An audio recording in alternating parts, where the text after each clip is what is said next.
talking about how this was a UK production. Yes. And you're based out of New Zealand and Australia. So how did you get involved in this? I know you shoot internationally a lot. Yeah, well, the producers are both from the US and from the UK. We shot it in Prague. The director, Claire McCarthy, is Australian, and I've worked a lot with her. She happens to also be my wife. Cinematographer first, husband second. Excellent. But that didn't mean it was a given that I was going to have the gig as the director of photography just because I was married to the director. But we did a full presentation, both my wife and I. I'm often involved in pre-visualization, and we did lookbooks and a mood reel, and the producers loved our take on it, and that's how we got the gig. So explain to us a little bit about the look that you created for Ophelia. Yeah, so it's a medieval story, so it's all set in castles and castle interiors, and it's all firelight, flames, so that kind of drove the look to a degree, but we wanted to have a bit of a modern edge. We didn't want it to feel like a dusty, musty period film. We wanted it to have a contemporary quality to it. Yeah. Yeah, I mean, we had a few different influences. I mean, we'd watched a lot of films together, Claire and myself. For me, I think my influence was more sort of the Indiana Jones kind of direction. We wanted it to be a little bit adventurous, and she's a heroine.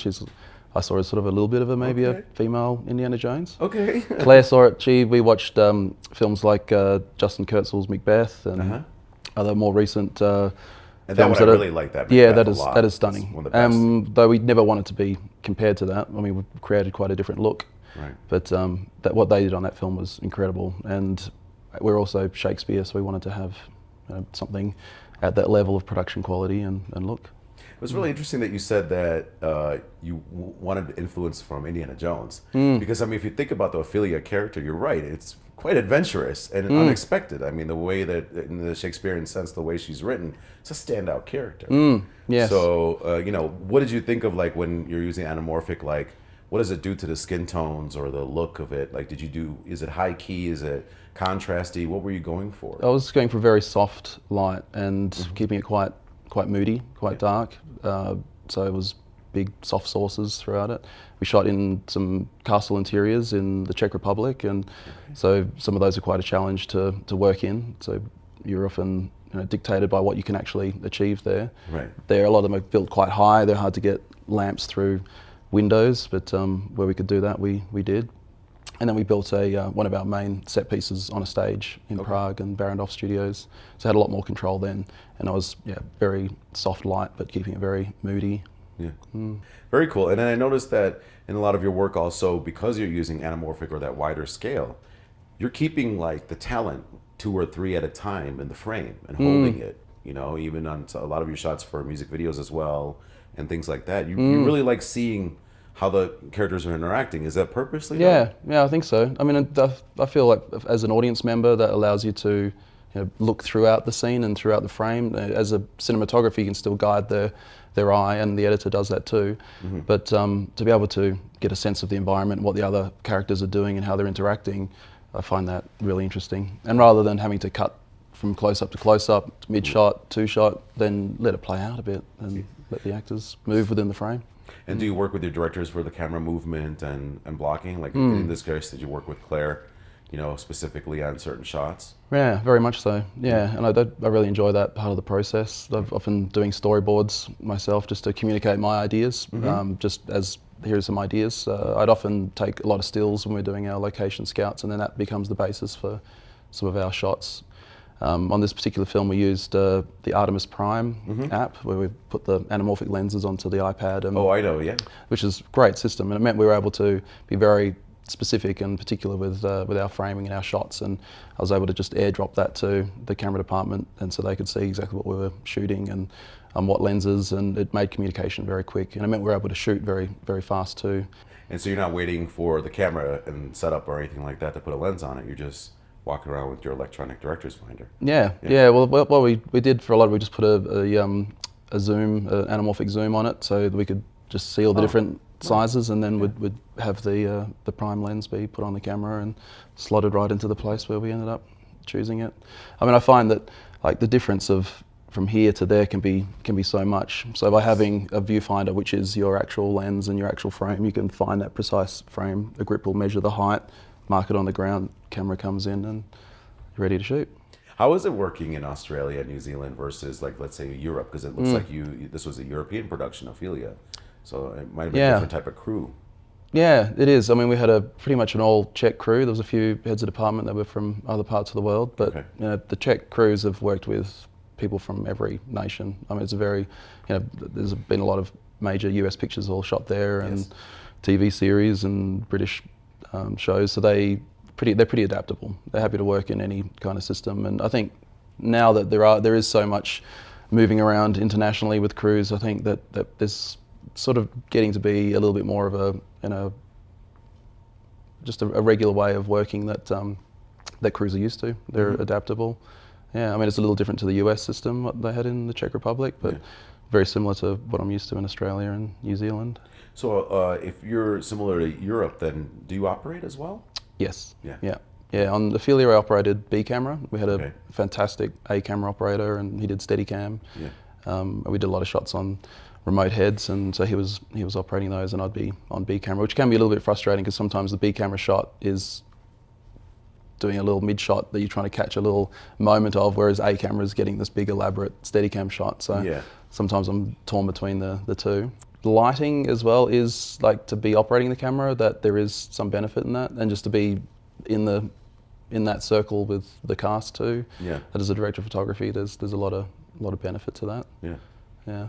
Absolutely. Yeah. And you're part of the crew. I mean, you're really then, you know, mixed in with everybody else. So Yeah. it's a different type of feel for sure. Yeah. I mean, there's certainly times where it's just not really feasible. And we did have, there was some days where we had 3 cameras. We were shooting some big battle scenes, and like we had 3 camera operators, and I'd stand at the monitors and be able to communicate to the operators what I was after, and that worked fine. We had great operators who knew exactly what I was talking about, and the fact we had Artemis Prime too, I could show them, and they knew what I was talking And about. they could frame it up the way that you wanted it. Yeah, And then, yeah. But you know, I'm still flexible too. I'm not telling them this is exactly what you got to do. They'd make suggestions, and if it was a better idea, we'd go with that. It's cool to hear about your workflow and then kind of how you do things, because that's really interesting for a lot of people, because everyone has their own different style and things like that. Yeah, I find that the more I can do in pre-production, the more creative I can be on set. That means we're not having conversations about where should we put the camera, how should we cover this. It's more, how can we make the scene better, how can we light it a little bit more interesting.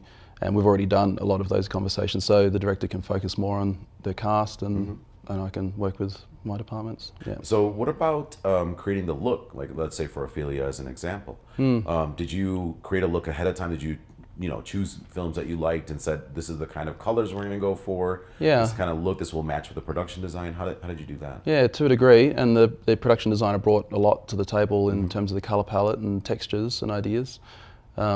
I do find like we start with a point of reference to films, but then that eventually moves away and we find our own style, and that came from doing a lot of stills and using Artemis Prime, that our look started to evolve.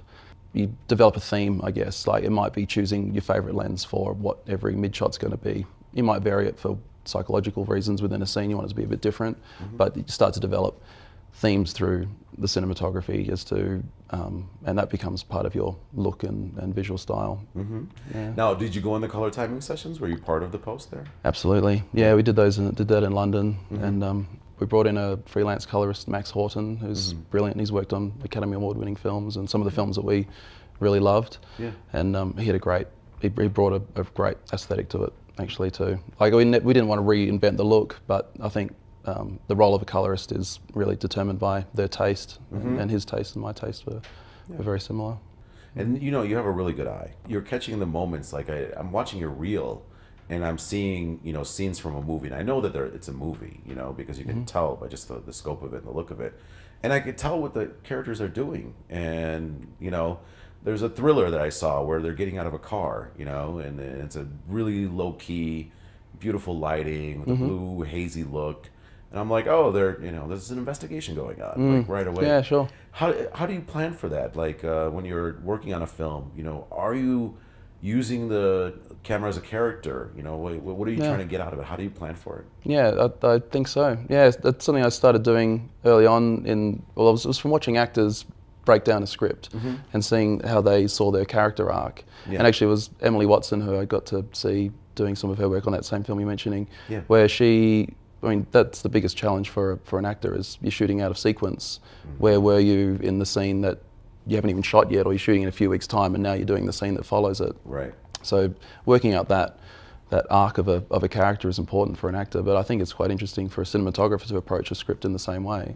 Does it influence your lens choices, for example, as well? Yeah. Focal lengths or type of lens, is that an influence on that as well? Yeah, absolutely. Yeah, I think for me, my favourite, I mean, there's many different ways to cover a scene, but I really do love a handheld camera with a 32mm lens, something a little bit wider so you can feel intimate with the character. Yeah. Get in there close with them, and you feel like you, as an audience, well, I hope that you'd feel like you're standing right alongside that character and you're in the scene with them. Yeah. For me, that's really exciting in a dramatic scene. So now that you've done 10 feature films, here's a good question for you.